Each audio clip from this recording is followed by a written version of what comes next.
I think there were two significant market trends that capture a lot of what happened in 2015. The first was a significant decline in all things commodity related, but primarily the energy complex. There were a lot of reasons for that. China certainly was a lessening of demand of China. A stronger dollar also played a role.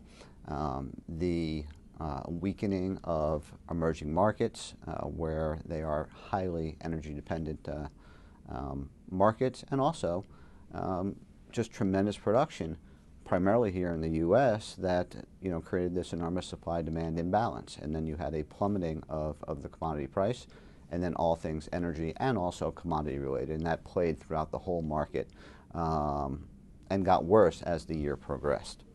The other significant trend, I think, is we've seen a significant tightening of liquidity.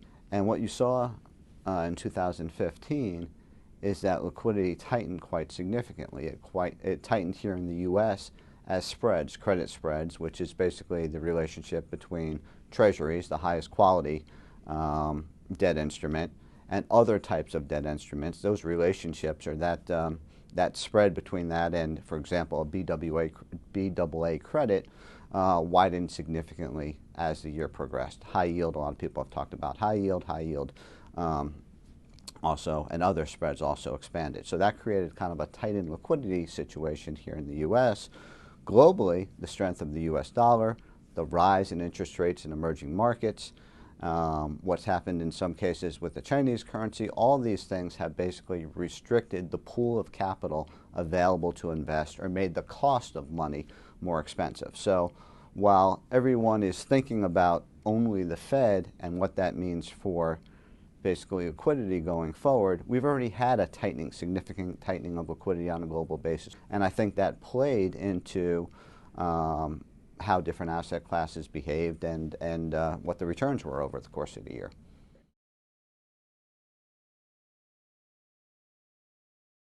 When I look out at the next year, the positives that I see are really some of the negatives either going away or becoming less impactful. So what do I mean by that?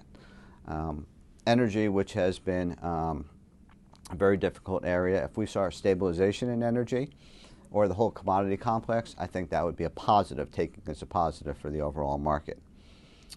I think that credit spreads have expanded, but if we get, again, some lessening of that expansion, or credit and balance sheet worries tend to lessen, I think that lack of a negative becomes a positive, because all of these things are kind of embedded in market expectations. So anything that actually gets better from an earnings expectations have come down dramatically. So I think that any kind of restoration or any kind of return to growth would be taken positively. Valuations are more modest than they've been because they're still to the mid to higher end of traditional, but they're more modest than they were last year. Last year they were on the higher end, but we've had a year now where the market's essentially gone nowhere. It's been flattish.